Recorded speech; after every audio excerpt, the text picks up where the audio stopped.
මත් එක කාලෙක අලුම්පොල කියලා ගමට යන පාරේ කාලනී කියලා යකින්නක් හිටියා.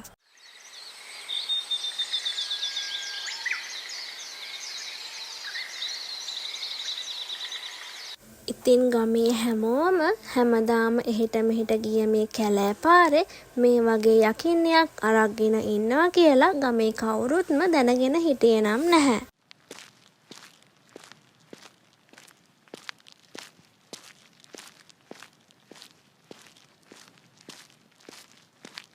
මාත් එන්නද එන්න කියන්නකෝ මැටපමාලු තියනවද මාත් එන්න කියන්නකෝ මැටපමාලු තියනවද ඉතින් මේ යකින්න මේ ප්‍රශ්නය එතනින් යන හැමෝන්ගෙන්ම ඇහුවත් ඒ කාටවත් ඒක ඇහුනේ නම් නැහැ. කාලනී යකින්නට මේ ගමේ පාරෙන් එහාට යන්න අවසර තිබ්බේ නම් නැහැ. ඉතින් දවසක් හලෝ ඔව් කඩපිට ගියා දැන් ගෙදර යනවා. මාත් එන්නද තියෙනවා මගේ ළඟ බැඳපුමාලු තියෙනවා. මැටපමාලු තියනවා මට සුවනක් ආවා මාත් එන්නද එන්න මම ඉස්සර අන්දේ ඉන්න අපි යමු. ඉතින් කාලනී යකින්නිය අවුරුදු ගානකට පස්සේ මේ කැලෑ පාර අතෑරලා වෙනත් තැනකට යන්නයි හදන්නේ.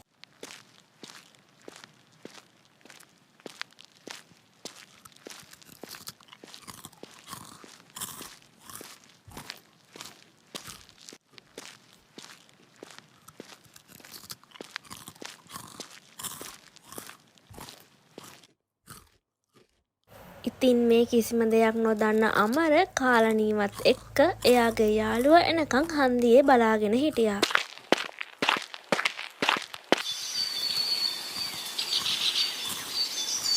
අපි යමු.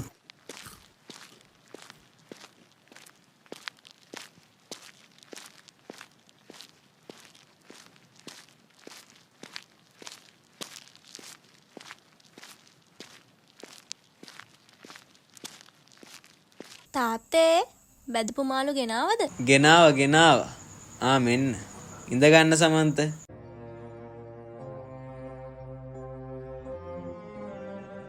ඉතින්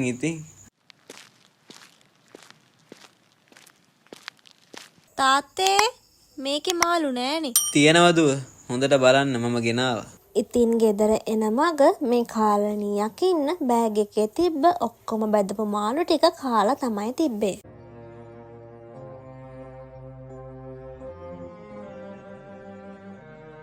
බැදපු මාළු එක වැටෙන්නේ නැති තාත්තේ. ඔව් මම ආයේ දවසක් ගේන්නම්කෝ දුව මාළු අම්මට කියලා බැදගමු.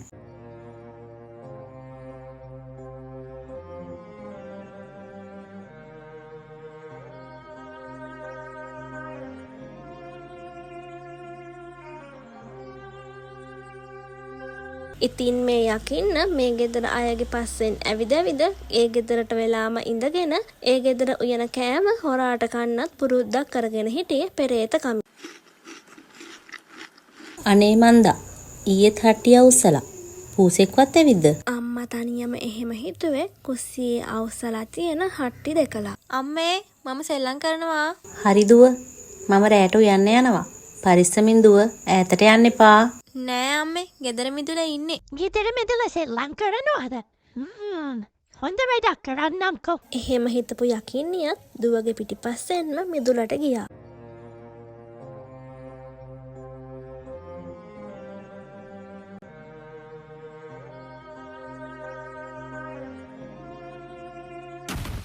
ආව් අම්මේ කවුද මට කකුලෙන් ගැහුවා අම්මේ?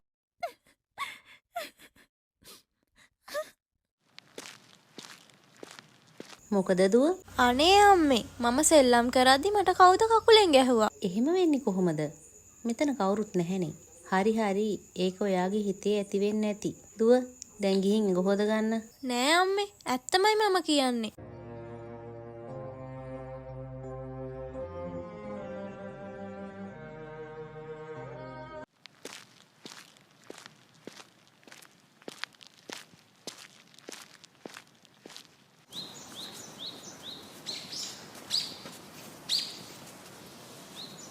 මෙන්න දූගේ අම්මේ මේ මාළු ටික බදින්න. ඔන්න ඉතින් දවසක් අමර කඩපිලෙන් ගෙන ආපු මාළු අම්මට දුන්නා. ඉතින් මේ හාමිනේ මාළු ටික බදින්න හිතාගෙන ගෙට යද්දි කාලණී යකින්නියත් ඒ පස්සෙන්ම ගියා. මාළු බදින්නද යන්නේ? ආයේ මාළු පැටල කෑවොත් නම් ඔයාලටම අවපෙනේ.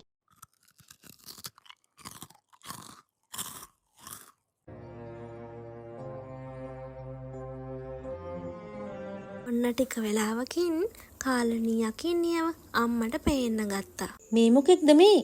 මොකක්ද මෙතන කරන්නේ? අමර අමර තාත්තා එළියට ගියා අම්මේ. අම්මේ යකෙක්. මට බෙදපු මාළු දෙන්න. ඉවරයි.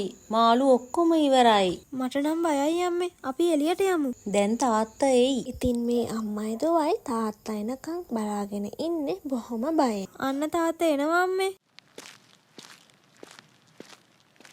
අමර යකෙක් ඉන්නවා.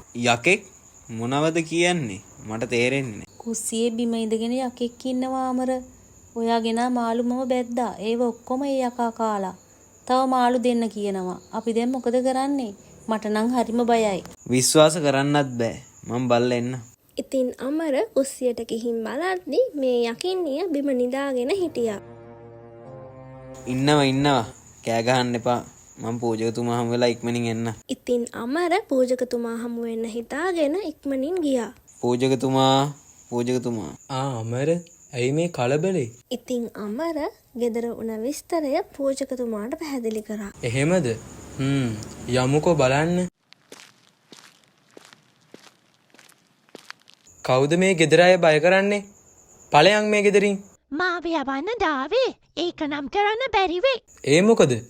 මේක යකින්නකට අයිති තැනක් නෙමෙයි. මේක ගෙදරක්. මට එන්න කිව්වේ මේ ගෙදර අයිති අමරම තමයි. මොකක්? මේ බොරු පූජකතුමනි. මම නම් එහෙම කිව්වේ නෑ. ඇයිදා බෙදපු මාළු තියෙනවා එන්න කියලා මට කිව්වේ. නොමට එන කැලෑ පාරේදී. හරි. ඒක වැරදීමක්. තවත් ඔබට ඔය විදියට යකෙක් වෙලා ඉන්න මම ඉඩ තියන්නේ නෑ. යන්න අලුතින් ඉපදෙන්න. හොඳ කෙනෙක් වෙන්න. මට බෑ. මම මෙහෙම ඉන්න තමයි කැමති. එහෙමද? බලමුකෝ. එහෙම කියපු පූජකතුමා මතුලපු පැන් බෝතලයක් අරගෙන යකින්නගේ ඇඟට දැම්මා. අනේ එපා මම පෙච්චෙනවා. අනේ සමාවෙන්න. ඉතින් කාලණී යකින්න අතුරුදහන් වෙලා ගියා. දැන් හරි අමර. ඒ යකින්නගෙන් තවත් කිසිම කරදරයක් වෙන්නේ නෑ. එයා අලුත් ආත්මයකට යයි. එහෙනම් මම යන්න. හොඳමයි පූජකතුමනි. බොහොම ස්තුතියි කරපු උදව්වට.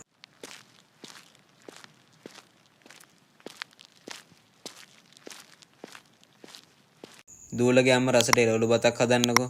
මම කඩපිලට ගිහින් බඩු අරගෙන එන්න. තාත්තේ මමත් එන්නද? එහෙනම් යමුකෝ අපි දෙන්නම. තාත්තයි දුවයි පරිස්සමෙන් ගිහින් ඉක්මනින් එන්නකෝ. අපි අද ගොඩක් කාලෙකින් බඩ පැලෙන රසට කමු. ඉතින් තාත්තයි දුවයි බඩු ගේන්න කඩපිලට ගියේ බොහොම සතුටින්.